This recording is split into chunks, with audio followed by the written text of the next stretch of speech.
võitja.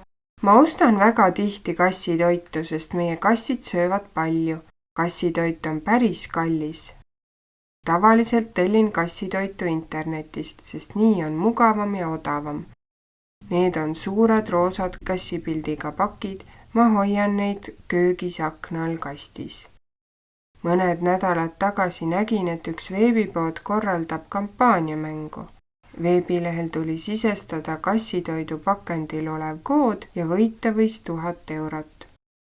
Ma sisestasin igaks juhuks koodi, sest kunagi ei tea, äkki veab.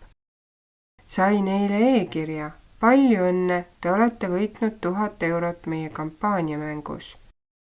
Mida? Kas tõesti mina võitsin kampaaniamängu?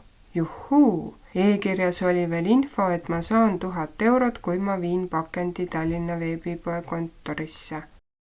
Aga kus on minu kassitoidu pakend? See oli enne akna all, aga enam ei olnud.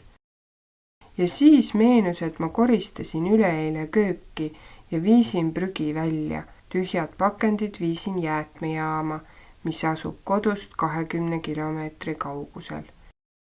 Istusin autosse ja sõitsin kiiresti jäätmejaama. Jõudsin kohale ja jooksin kohe suure pakendikonteineri juurde. Avasin selle, aga ei näinud oma pakendit. Lõpuks nägin, et all on midagi roosat. See oli minu pakend. Jumal tänatud. Võtsin selle konteinerist välja ja sõitsin koju. Kodus helistasin veebipoodi ja küsisin, mis nende täpne aadress on.